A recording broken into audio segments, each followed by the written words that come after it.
এই ভিক্ষুক রাস্তার পাশে ভিক্ষা করছিল। হঠাৎ একজন লোক এসে তার কাপের মধ্যে কিছু একটা ফেলে দেয়। ভিক্ষুকটা তখন অবাক হয়ে বের করে দেখলো যে এটা কোনো কয়েন নয়, বরং এটা একটি ছোট বোতাম। তবুও সে তখন রাগ করলো না, কারণ অনেকদিন পরে কেউ তাকে কিছু দিয়েছে। কিছুক্ষণ পরে সে 1 মাস ধরে জমানো সামান্য কিছু টাকা নিয়ে একটা ভিখারিতে গেল। সে আগে একটা গরম কফি কিনলো, কিন্তু কফি কেনার পরে তার কাছে এত টাকা রইল না যে একটা পাউরুটি কিনতে পারবে। সে নিজের পকেট খুঁজে দেখলো যে মাত্র 2টা কয়েন আছে, কিন্তু তাতেও পাউরুটি কেনার মতো টাকা হলো না। হতাশ হয়ে সে তখন দোকান থেকে বের হয়ে যাচ্ছিল। ঠিক তখনই দোকানের মালিক তাকে ডাকলেন। তিনি ভিক্ষুকটির দিকে তাকিয়ে মায়া পেলেন। মালিক তাকে একটা গরম পাউরুটি দিয়ে দিলেন। ভিক্ষুকটি খুব খুশি হয়ে বাইরে এসে পাউরুটিটা খুললো। হঠাৎ সে ভিতরে একটি ছোট কাগজ দেখতে পেল। কাগজে লেখা ছিল যে আশা করি আজ তোমার দিনটা ভালো কাটবে। এরপর থেকে যখন তার কাছে কিছু টাকা জমতো সে তখন সেই ভিখারিতেই যেত। আর ধীরে ধীরে তারা তখন অনেক ভালো বন্ধু হয়ে যায়। তারা তখন একসাথে বসে পাউরুটি খেত, এমনকি ফুটবল ম্যাচও দেখতো। কিন্তু হঠাৎই একদিন শহর জুড়ে একটি ভয়ঙ্কর ভাইরাস ছড়িয়ে পড়ে। দোকানে তখন আর কোনো ক্রেতা আসতো না। ভিখারিটি প্রায় বন্ধ হয়ে যাওয়ার অবস্থায় পৌঁছে গেছিল।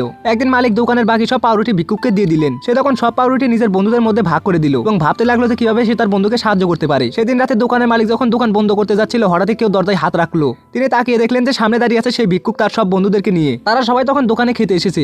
ভিক্ষুক এবং তার বন্ধুরা নিজের কাছে থাকা সব টাকা একসাথে জোগাড় করে মালিককে দিল। হয়তো এই টাকা দোকানটাকে পুরোপুরি বাঁচাতে পারবে না, কিন্তু এটাই ছিল তাদের জন্য সবকিছু।